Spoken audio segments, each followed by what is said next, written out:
Ya, oke, guys. Assalamualaikum warahmatullahi wabarakatuh. Selamat siang ya, selamat sore guys. Kembali lagi bersama saya di channel Maulana Motovlog. Kali ini channelnya nggak di luar lagi guys. Kita mencoba mini vlog lagi guys. Mini vlog, belajar mini vlog. Kebetulan kita berbincang-bincang sehat guys. berbincang-bincang sehat, berbincang-bincang apa sih, pinter lah gitu.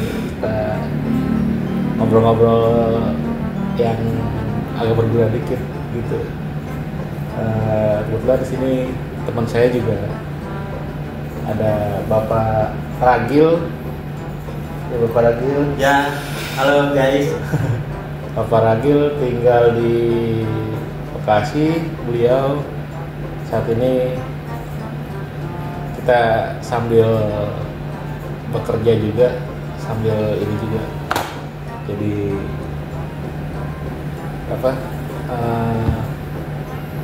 kita ngobrol-ngobrol guys, gitu ya. Ya, Jadi gimana gitu pengalaman apa nih, pengalaman di dunia satpam awal-awal mulanya gimana nih gitu? pengalaman di dunia jasa pengamanan ya. Iya, jasa pengamanan.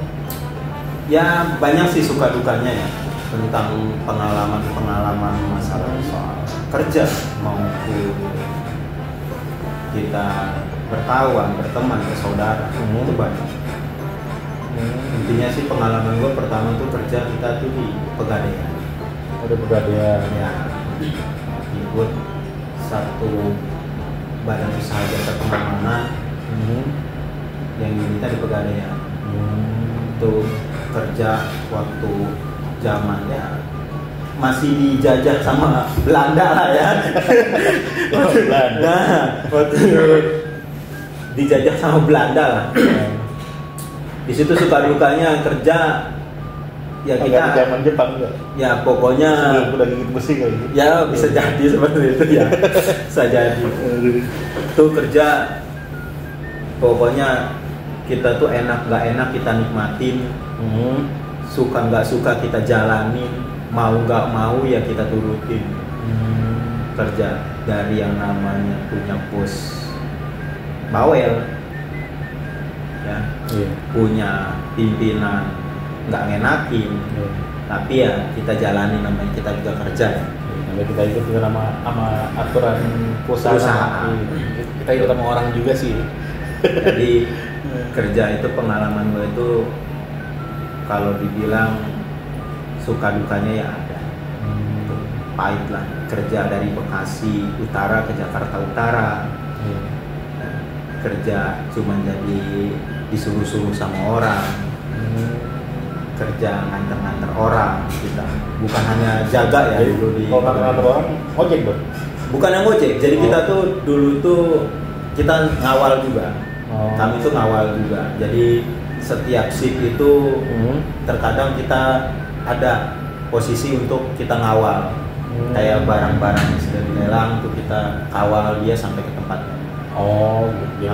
Dalam bentuk pengawalan ya. Kalau misalnya dalam satpam lah, kerja wali gitu. Ya. Pengaturan, penjagaan, Pengawalan dan patroli. pengawalan dan patroli. Kita tuh pengawalan.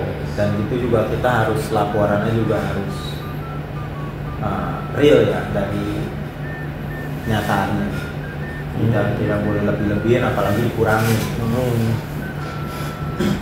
Di situ kerja udah 12 jam, panas ya kepanasan. Oh, berarti pernah sempet di lapangan juga, di lapangan ya, maksudnya panas-panasan, hujan-hujanan gitu. Wah sempet yang namanya harus ngatur lalu lintas. Kita di depan yang kaki sampai keinjak sama ban mobil. Ya, saya ngalamin ya. Mobilnya mobil apa? Bukan mobil. Waktu itu tuh mobil Avanza. Oh, mobil Avanza. Kalau mobil truk mungkin sih saya udah nggak jadi orang ya. Gitu. Yang namanya kaki kelindes ban mobil, yang namanya kita lagi ngatur lalu lintas kita diserempet sama motor. Ya itu udah saya ngalamin lah. Makanya saya pengennya nggak mau saya monoton hanya seperti itu aja. Yang kita kerja hanya sertu, kalau dibilang tuh geser-geser pintu. Terus sama kita hanya jaga di depan, diem, saya nggak mau. Saya pengennya tuh terus belajar dan belajar. Makanya saya sampai saat ini ada di posisi ini. Karena ya dari belajar itu. Tuh, dari saya nggak bisa apa-apa sampai saya sekarang bisa, bukannya ahli ya, tapi bisa. Nah itu udah saya jalanin pahitnya seperti apa, sekarang tinggal kita menikmati hasilnya seperti ini. Jadi panas yang nggak kepanasan, hujan yang nggak kehujanan. Karena yang tadi saya bilang, kita belajar, jangan sampai kita ketinggalan dengan yang lain. Sertifikasi boleh kita ketinggalan, tapi ilmu kita jangan sampai ketinggalan. Iya benar. Itu Pak. Kalau untuk kerjaan berarti dulu dari Pegadaian, terus sempat di mana lagi sebelum setelah di Pegadaian? Saya itu di Pegadaian, di mall, terus di store. Nah kalau ini sorry saya potong. Ini kan Pegadaian itu kan termasuk kantor ya? Kalau Pegadaian itu sih memang termasuk kantor ya. Cuman kan dia di bidangnya kan lain. Seperti dia kan dana pinjaman ataupun yang lain. Gitu. Terus kalau misalnya di mall, wah bisa berbagi kisah tentang di mall atau awal mula suka dipelajari jaga di mall. Jaga di mall itu bener-bener nggak enak ya.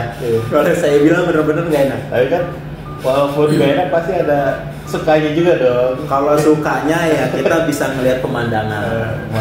Pemandangan yang bening-bening ya. Ya, pemandangan yang bening-bening lah ya.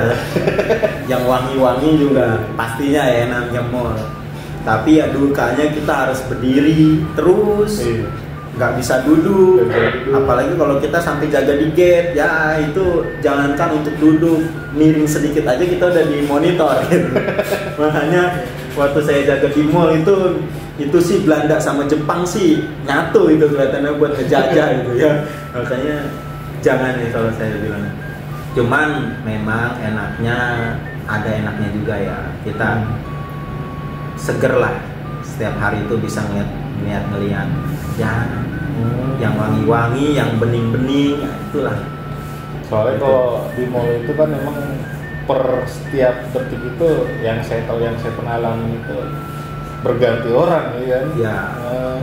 Begitu saya juga sepengalaman saya di mall juga, apa kalau bisa jaga di pintu atau apa kayak di lobi kita mesti ngecekin ngerik pemeriksaan tas, atau enggak di parkiran apa gate pintu masuk mobil kita harus ngerikran. Betul.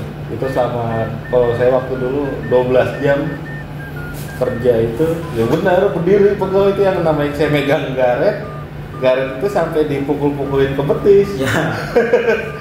Saking pegelnya.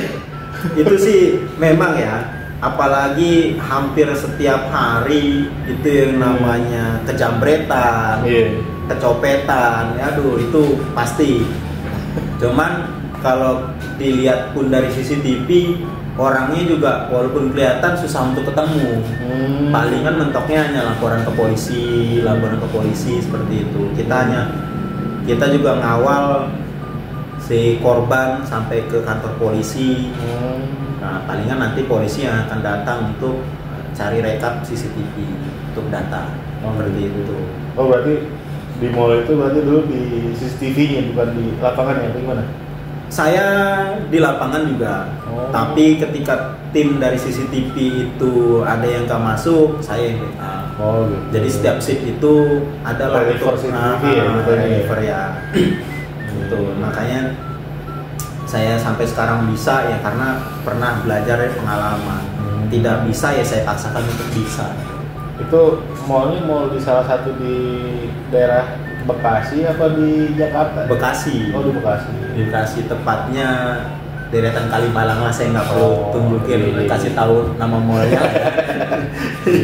Karena kasihan juga, pokoknya deretan Kalimalang lah. Seperti itu. Jadi kalau misalnya di daerah kerjanya di daerah Kalimalang, daerah Bekasi situ, tinggal gimana juga misalnya? Ya PP, pulang pergi ke rumah gitu. Ke rumah. Karena kan kebetulan kan kalau saya kerja di Kalimalang itu, rumah itu hanya 20 menitan. 20 menit ya? 20 menit. Tuh. Itu saya jalan pakai sepeda 20 menit. Naik sepeda 20 menit. Kalau naik motor ya paling 15 menit lah. 15 sampai ya 15 menit. Nggak terlalu jauh kalau situ. Lumayan ya? Ya, sih. lumayan deket lah. Baru kali itu aja saya Kalau jalan kaki berapa? Kalau jalan kaki ya mungkin setengah jam ya. Setengah jam.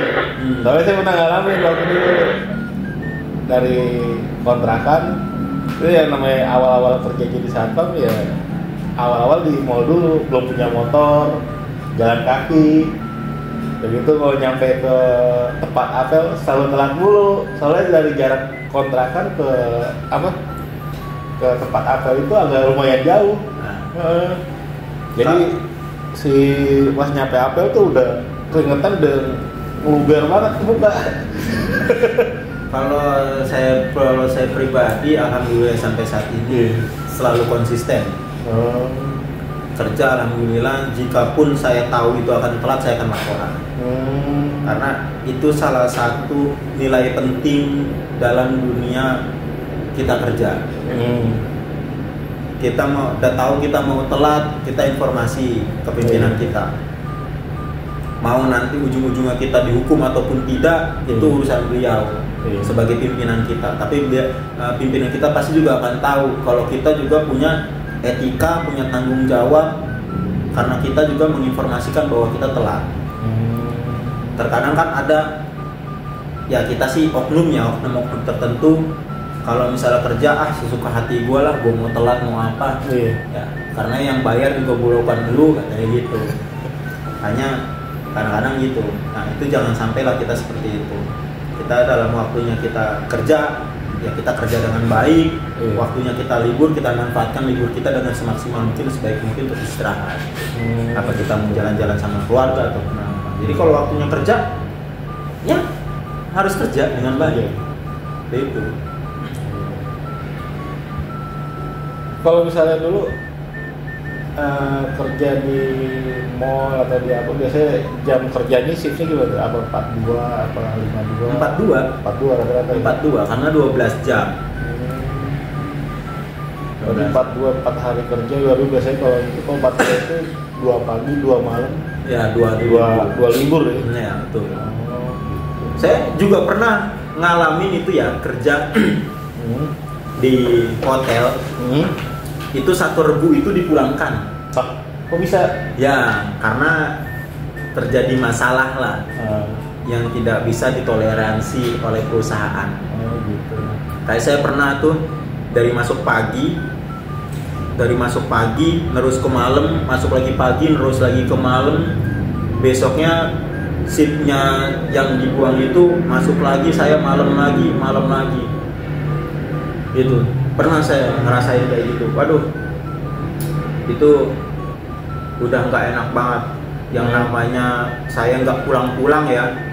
Daleman hanya itu yang saya pakai, baju ya itu yang saya pakai. Lepek dong dalam. Waduh, sampai dibuang sama istri saya. Sampai dibuang. Kata istri saya, udahlah nggak usah dicuci, udah bentuknya kayak begitu. Itu saya ngalamin. Gimana ya?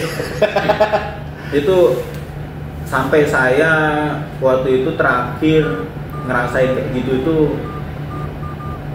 ya mau dibilang apa ya, namanya kita kerja, cuman memang makan kita ditanggung. Karena dibilang kalau mau makan silakan ke atas ke restoran, tinggal ambil aja apa yang mau makan. Ya karena memang kalau kita mau makan pun ya kita harus lihat jam dulu, bukan saat-saatnya jam rame. Jadi kita mau makan ya tinggal naik ke atas. Pasti jam sepi ya.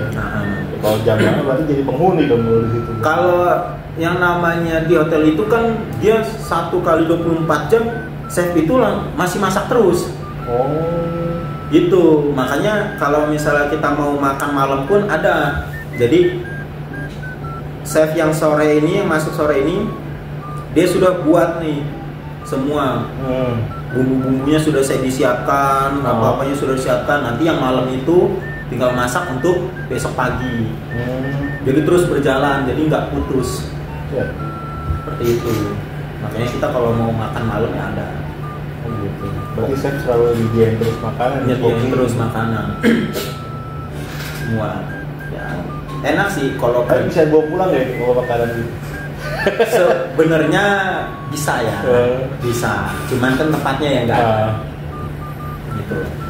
Enak lah waktu saya kerja di hotel itu enak. Gitu. Dapat uang dolar. Dolarnya dolar gede apa gimana? Nah, pernah saya waktu itu dapat 150 dolar. Gimana itu? Apa kita dapat dari tip? Jadi apa nemu? dapat dari tip. Oh dari tip. Jadi ada. Jadi kebanyakan tamu hotel-hotelnya ini apa? Karena bule semua. dulu kan kita bintang 4. Oh gitu. Bintang 4 salah satu hotel di Jakarta Selatan. Ada tamu dari Amerika. Itu udah lansia, kakek sama nenek. Dia datang itu setengah 2 malam. Pas datang kebetulan memang saya yang jaga di lobi. Itu dia memang bisa lah sedikit-sedikit berbahasa Inggris bisa ya. Kata saya tanya, bisa nggak berbahasa Indonesia? Saya bilang gitu, ya kan? Are you speaking English? Dia bilang yes. Katanya I speaking Indonesia pun dia bilang bisa. Dia pokoknya itulah saya bahasa Inggris mah blepetan lah namanya juga orang Betawi ya, setan ya. Akhirnya ketika pas dia datang saya bawain kursi roda karena memang si istrinya habis servis ya. Apa namanya kurang begitu sehat. Dia datang ke Indonesia karena mau menghadiri anaknya yang mau nikahan di depan. Waktu itu karena zamannya karantina ya, masih COVID. Jadi dia harus di karantina dulu. Nah kebetulan memang kita yang melayani, kita yang servis. Datang saya bawain kursi roda sama saya. Sampai di lobi dia melaksanakan check-in. Sana saya bawakan aqua. Aqua yang kecil itu botolan. Saya kasih untuk dia minum-minum lah sebentar. Setelah itu saya ngelihat dia kedinginan kan, karena kondisi memang lobi itu kalau malam itu kan dingin, karena pakai AC. Full kan dia 1 kali 24 jam itu kan AC. Dia kedinginan, saya naik ke restoran, saya minta teh manis hangat. Saya bawakan lah dia teh manis hangat. Pokoknya segimanapun saya servis lah dia supaya dia itu nyaman di hotel yang saya jaga. Setelah itu saya antar dia sampai ke ruangannya, sampai ke kamarnya. Saya antar, dia ngucapin. Lansianya perempuan apa? Suami istri. Oh suami istri. Suami istri. Saya antar sampai ke kamar, dia nanya nama saya, dia nanya tempat tinggal saya, pokoknya dia nanya-nanya saya jawab. Setelah itu saya tinggal, saya bekerja seperti biasa. Ada 5 hari. Itu pas ketemu saya lagi masuk pagi. Pas masuk pagi pertama itu. Masuk pagi pertama sekitar jam 1:30 dia posisinya check out. 1:30 siang. Dia posisinya check out. Nah, dia nelpon ke resepsionis, nanyain nama saya.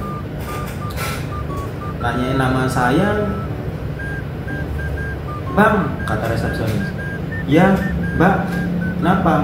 Dicariin sama tamu 1808. Oh, carikan tamu? Ya. Oh ya udah, saya kesana. Dia mau check out soalnya. Ya udah saya kesana Mbak. Ya. Setelah saya naik, ditanyakan kabar, tanyakan apa, pokoknya semua udah makan atau belum sama si istrinya. Dia bilang pokoknya saya jawab, saya sudah makan, saya ini. Pokoknya dia itu baiklah orangnya. Akhirnya setelah saya sampai ke lobi, saya dia posisi ke resepsionis untuk melakukan check out, si istrinya manggil saya, Mas ini gitu, ya bisa saya bantu, give for you katanya, Give for you. hadiah untuk saya, hadiah untuk kamu, ya saya terima, Give for you. makanya saya terima, mas saya itu posisinya $50. $50. Saya dikasih sama istrinya itu $50.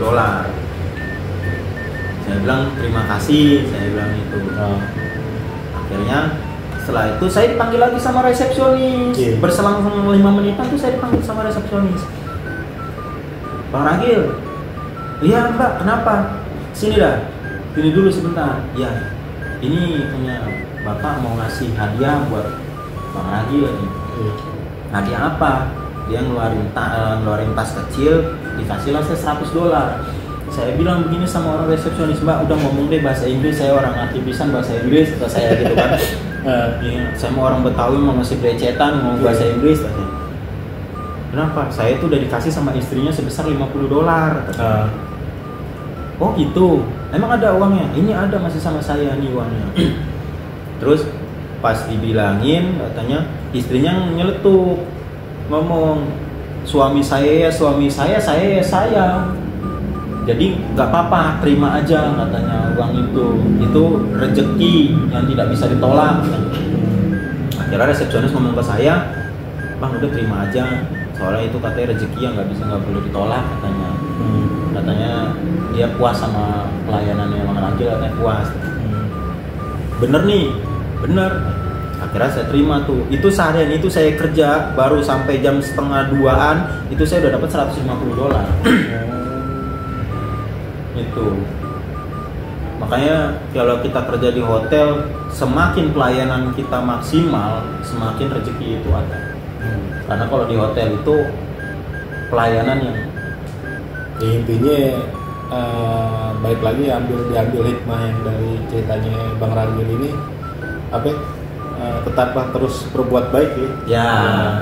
Jadi walaupun dimanapun, dimana kita berada ya, kita harus tetap berbuat baik ke siapapun, jadi betul tanpa mengharapkan imbalan gitu guys. Intinya sih yang dari ceritanya hikmahnya sih begitu ya. Ya walaupun ada bumbu-bumbu mengharapkan sesuatu ya. Nggak mungkin kalau misalnya seorang manusia tidak mengharapkan sesuatu ya. Tapi kalau saya pribadi dalam dunia kerjaan itu, saya kerja melaksanakan tugas, yang masalah rezeki itu Allah yang atur. Betul. Itu kayak disitulah rezeki saya. Makanya chief saya tuh, pimpinan saya dulu ngomong, saya bertahun-tahun kerja di hotel, baru kali ini anggota saya dikasih uang sama suami istri itu sebesar $150. Kalau $150 berarti berapa? Kali 14.000 waktu itu ya. Ya dihitung aja. Iya. Pokoknya kalau $100 aja udah $1.400.000. Bilangnya $50, sekitar ya hampir 2 jutaan, sekitar 2 jutaan. Oh gitu. Cuman kan saya nggak buat makan saya sendiri. Saya bagi pimpinan saya bagi rekan-rekan saya, biar dia juga merasakan. Makanya setiap kali saya kerja, setiap kali saya jaga, pasti saya selalu di lobi. Nggak pernah saya berpindah-pindah. Masuk pagi, masuk malam, saya selalu di lobi. Karena gitu, ketika saya dapat rezeki, teman-teman saya semua itu merasakan, termasuk pimpinan saya. Oh gitu. Iya. Bukannya saya mau nyogok ya, bukan. Karena saya juga sempat ngeluh, kok saya di lobi terus waktu apel.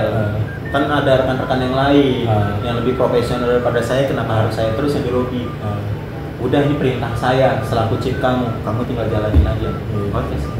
Kayak saya udah nggak pernah komentar lagi di situ, dan teman-teman saya juga nggak pernah ngeluh. Dan dari jamin itu ada hikmahnya di balik itu. Karena suatu tanggung jawab yang dikasih dari pimpinan pasti ada sesuatu yang lagi juga ya kan.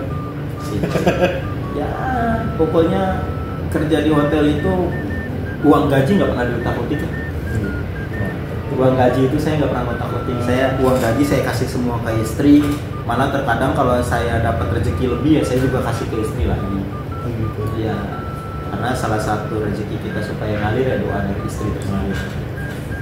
Ya, kalau masih punya orang tua, ya tetap kasih ke orang tua yang lebih bagus sih begitu. Tapi kalaupun kita masih punya orang tua, memuliakan istri itulah haknya utama. Karena tanggung jawab kita sebagai suami adalah memuliakan istri. Masakan istri nggak enak, kita tetap bilang enak. Pahala buat kita, gitu. Nyari pahala. Jangan bilang masakan istri kagak, kan malamnya kagak dikasih jatah. Ya kalau jatah sih ya. Sebenarnya Ya kalau maksudnya jatahnya bukan jatah uang bensin, biasanya kan suka dikasih kan. Ya. Kalau masalah jatah kan bilang, saya sih nggak pernah motong uang gaji sih ya. Jadi nggak takut nggak kebagian jatah ya. Tuh. Ya, saya juga pernah kerja juga ya di rumah sakit di Jakarta Timur. Saya juga nggak perlu sebutin ya nama rumah sakitnya ya. Itu, aduh, gimana ya kalau jaga rumah sakit? Nah iya tuh kalau di rumah sakit gitu biasanya ada momen serem nggak sih? Waduh, kalau momen saya waktu itu nih kisah gini ya. Jadi saya lokernya itu di kontainer. Kontainernya itu depan-depanan dengan kamar jenazah. Gurih bener ini ceritanya. Saya kan selalu datang kan subuh.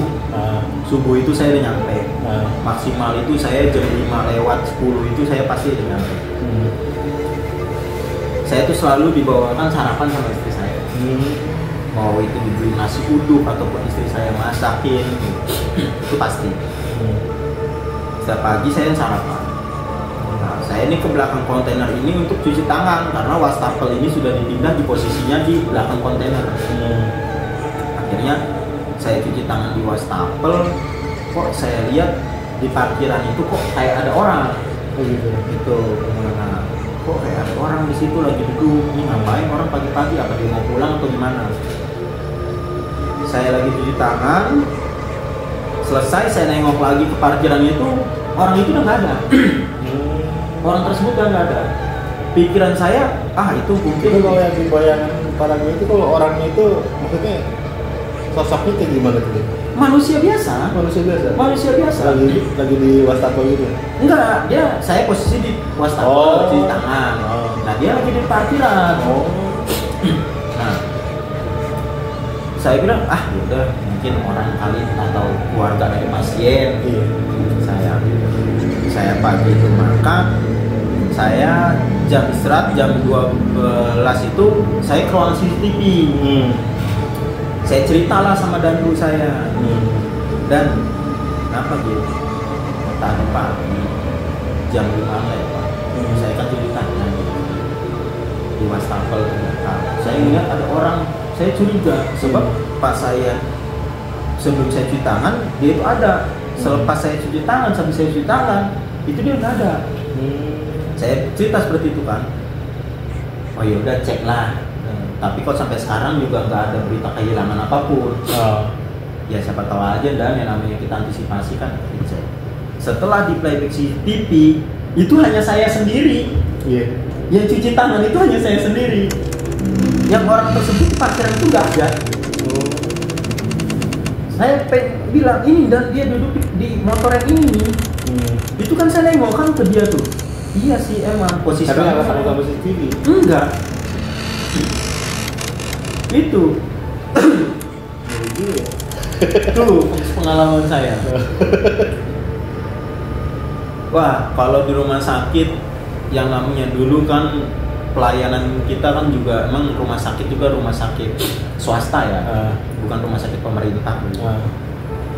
Jadi pelayanan kita itu yang namanya di lobi itu harus salam dewi, yang nyari sampai gigi kering, bibir pecah-pecah itu pasti ya. Itu pasti security ngalamin waktu kerja di rumah sakit. Nah, makanya di situ tuh kita tuh ekstra juga ya yang namanya service excellence-nya itu ekstra. Mau dari pasien datang sampai Saya pernah bawa bayi posisi udah lahiran di dalam mobil. Itu saya lagi jaga malam. Paragil yang melakukan tindakan Iya. lahiran itu Enggak. Oh, Jadi tetap mau dokter ahli. Jadi gini ceritanya. Mobil ini datang. Si lakinya panik, suaminya. Pak, minta bed.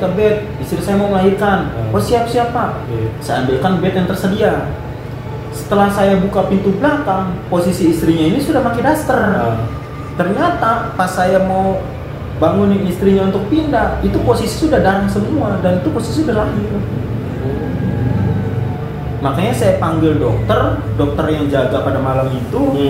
Akhirnya dilakukanlah tindakan untuk menyelamatkan bayinya tersebut terlebih dahulu. Akhirnya bayinya sudah diambil, saya yang gendong. Paragil bisa gendong bayi, bisa gendong dulu karena suster lagi bawa dia, nggak apa-apa. Saya gendong bayi, saya yang bawa masuk ke dalam. Si istrinya juga udah masuk ke dalam. Jadi mulai kita tindakannya ya sudah di dalam sini. Gitu. Dari ngeliat yang sakaratul maut. Terus sama yang kayak jenazah kayak kecelakaan. Kalau jenazah kecelakaan sih yang paling parah, saya itu maaf ya, selangkangannya robek. Itu selama saya kerja di rumah sakit itulah yang paling parah.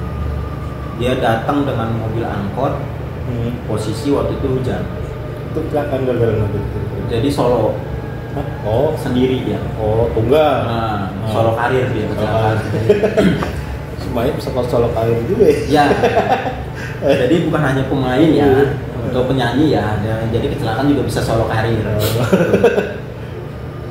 Nah, posisi dia itu kecelakaan waktu itu kalau tidak salah itu seingat saya di Cakung. Di Cakung karena waktu itu tempat galian kabel itu lebih tinggi daripada jalan. Katanya, kata saksi ya. Jadi pas dia datang kayak apa speed bump gitu. Ya. Kalau kita polisi tidur loh gitu. Ya.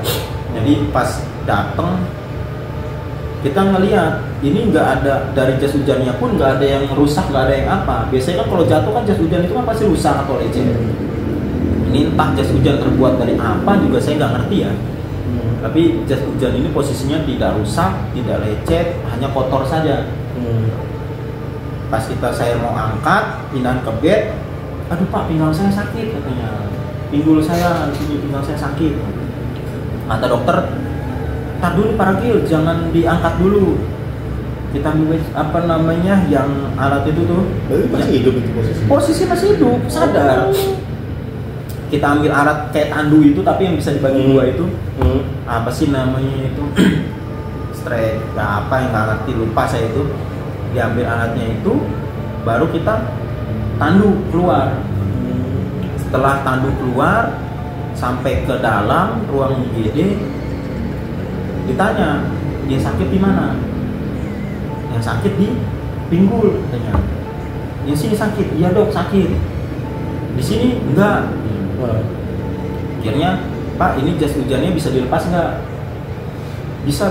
Akhirnya mau kita tarik, saya kan bantuin perawat karena waktu malam itu yang jaga perawat kan cuma 2 ya. Perawat 2, dokter 1. Jadi security itu kalau dimintain tolong untuk bantuin seperti itu pasti kita akan bantuin. Saya bantuin untuk buka jas hujannya, ternyata aduh sakit katanya, jangan, susah. Ya dokter minta izin untuk dirobek. Kira setelah jas hujannya itu dirobek sama celana-celananya itu darah baru tumpah. Wah. Itu darah itu baru tumpah. Ternyata pas dicek semua selangkangannya robek. Dia posisi jatuhnya ngangkat. Terus penanganannya tadi masih hidup apa? Masih. Jadi waktu itu darahnya langsung dihentiin sama dokter, pihak dokter semua. Kondisi datang dia udah pucet karena mungkin udah hilangan banyak darah ya. Intinya berarti sama dokter diprit berarti. Ya, kasih kartu merah langsung dia puas. Itu puas gitu. Nah, bukan kartu kuning lagi, kartu merah langsung keluar dia. Kira itu diprit berarti. Enggak saudaranya berarti gitu. Enggak. Jadi disuntik untuk menghentikan darah. Ya, entah disuntiknya juga pakai dana berapa duit juga saya nggak tahu ya. Karena itu privasinya dokter mau dikasih dana berapa kayak supaya darah itu berhenti. Ya akhirnya di situ saya baru sadar kalau misalnya memang selangkangan di Rome itu kecelakaan yang paling parah. Ada lagi pemulangan. Kabar. Jadi saya dapat pasien itu baru keluar gang tertabrak sama mobil losbak. Tuh. Jadi posisinya dia itu sampai rumah sakit itu sekarang. Jadi kayak modelnya itu apa namanya? Hidup mau mati tak segan. Nah, hidup mau mati tak segan gitu. Nah, bukan. Hidup segan mati tak mau. Kembali. Ya. Jadi itu sampai dia itu kayak kejang, berontak. Sampai saya itu kita itu saya sama perawat itu sampai kewalahan. Akhirnya ujung-ujungnya diikat, kakinya diikat, sama tangannya diikat. Dan itu saya baru nelponin keluarganya menggunakan HP si pasien. Si pasien ini, keluarga pasien ini sampai nggak percaya kalau bisa HP-nya kan biasanya kalau orang kan HP kan dikunci kan ya? Iya, memang itu kebetulan nggak dikunci. Kebetulan nggak dikunci. Ya? Nah itu juga buat pelajaran juga buat teman-teman kalau misalnya ya sebenarnya bagus sih buat secure kita, tapi kalau misalnya ini HP jangan terlalu rumit banget kali kalau dikunci. Iya. Saya takutnya ketika ada gawat darurat atau gimana kita misalnya ketemu di jalan mau hubungin mau buka HP juga nggak bisa kan? Akhirnya waktu itu saya hubungin lah keluarganya yang sering dihubungi sama dia. Ada beberapa orang yang dihubungi sama dia. Di situ saya coba hubungi berulang kali tidak ada yang angkat, tapi ujung-ujungnya alhamdulillah ada yang angkat. Namanya yang angkat. Orang tuanya. Nah, orang tuanya. Saya tahu itu mamanya karena ada tulisan di situ mamaku namanya. Makanya saya tahu itu mamanya, mamaku gitu. Laki-laki perempuan? Ya setengah-setengah sih. Enggak, maksudnya yang ininya si korban. Oh, yang korbannya laki. Oh, berarti istrinya kali mamaku mah. Enggak. Memang yang datang orang tuanya. Orang tuanya. Saya bilang seperti ini. Assalamualaikum Bu dan selamat pagi. Saya Rajul Sadewo Bu dari security rumah sakit. Ingin menginformasikan bahwa anak atau saudara dari ibu mengalami kecelakaan dan sekarang berada di rumah sakit. Oh nggak mungkin mah, masa iya? Bu, kalau ibu tidak percaya, ibu bisa silakan datang langsung ke lokasi yang sudah saya kasih tahu alamatnya dan rumah sakitnya. Ibu tinggal datang aja dan bisa langsung menemui saya. Handphone anak ibu masih saya pegang. Jika ibu mau berkoordinasi, silakan hubungi nomor anak ibu. Ya udah Pak, jangan sampai dimatiin nomornya, teleponnya. Saya masih nggak percaya. Saya akan ke situ sekarang sama suami saya. Ya baik Bu, saya. Ada jam 4:30 kurang lebih itu. Datanglah suami istri nyari saya. Kata resepsionis, Bang ada yang nyari ini. Oh iya. Pak Ragil ya? Iya Bu, Pak saya Ragil Sadewo. Ini handphone anak ibu. Sekarang anak saya di mana? Ada Bu di ruang IGD. Setelah dilihat posisinya masih ngamuk posisinya. Siapanya? Si pasiennya ini. Ngamuk. Soal terus bapak sama ibunya bilang ngamuknya kenapa? Entah kenapa saya juga kurang tahu. Kayak intinya tuh dia ngamuk. Soalnya posisinya dia itu udah ketabrak tapi jarang ada yang lecet, posisinya cuman datang memang udah ngamuk seperti itu. Tanpa dia sadari mungkin dia ngamuk. Berontak lah. Makanya tangan sama kakinya diikat. Tuh. Nah, akhirnya si ibunya gak lama nangis di depan anaknya, ngamuk lagi anaknya, bapaknya juga nangis, anaknya terus ngamuk-ngamukan, lama-kelamaan anaknya cengap. Iya, udah penarikan napas. Kayak napas sesak napas itu dah. Ngelapan lah. seperti itu. Udah cengap-cengap lah kayak mujair kekurangan air ya. Cengap. Lama ngamuk lagi, begitu lagi, cengap lagi, ngamuk lagi, cengap lagi. Ujung-ujungnya meninggal. Alhamdulillahnya orang tuanya bisa nerima keadaan itu. Tapi yang tidak nerima adalah calon istrinya yang 2 minggu lagi akan melakukan pernikahan. Jadi bapaknya sedih karena apa? Tenda sudah dibuat, undangan sudah disebarkan, ya. Dan anaknya meninggal karena kecelakaan. Itu korban itu masih orang Jakarta juga? Masih orang Jakarta. Tapi saya nggak tahu dia Jakarta mana. Kalau mau Jakarta Ngetang, Ngalor Ngidul juga saya orang ngerti ya. Cuman intinya kita sebagai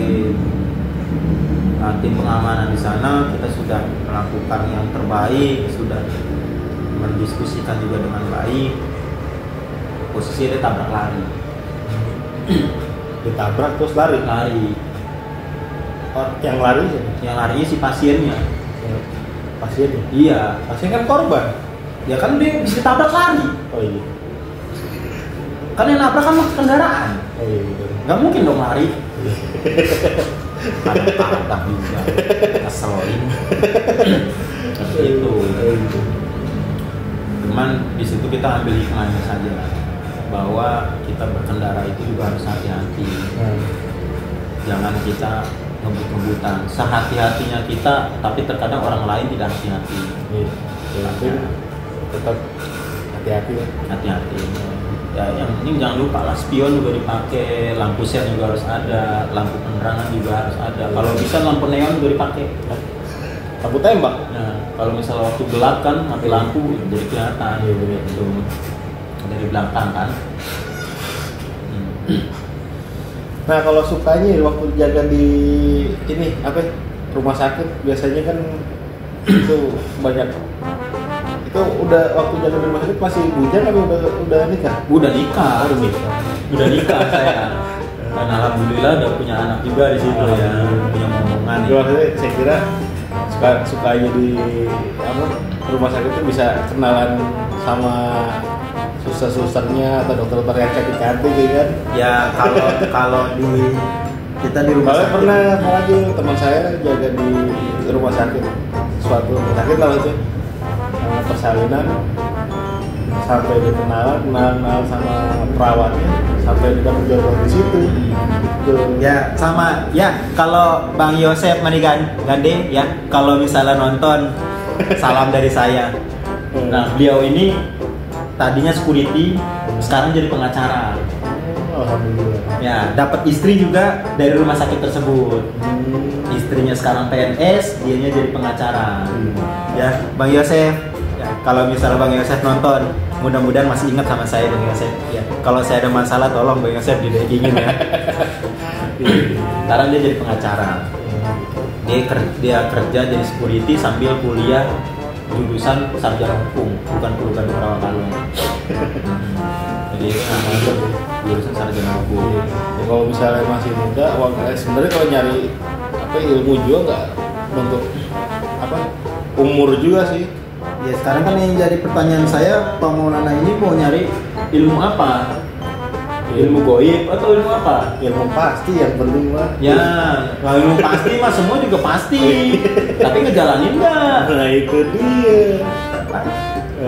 Itu. Nah sekarang saya tanya nih sama Pak Maulana nih, gantian nih, jangan saya dulu tanya nih. Saya juga bosan tanya-tanya mulu. Pak Maulana nih, jadi security sejak kapan? Saya sebenarnya kalau jadi security itu dari sejak 2010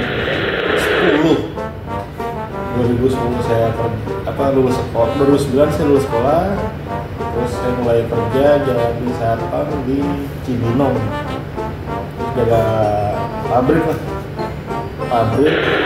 di pabrik permen salah satu di Cibinong.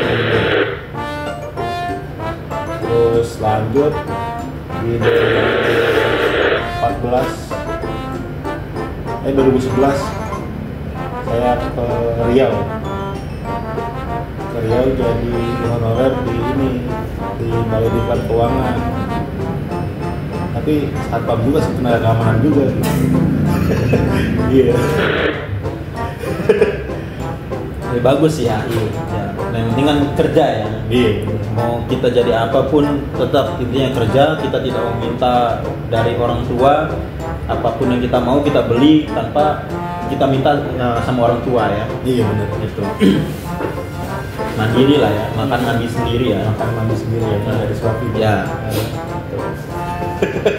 Intinya sih itu.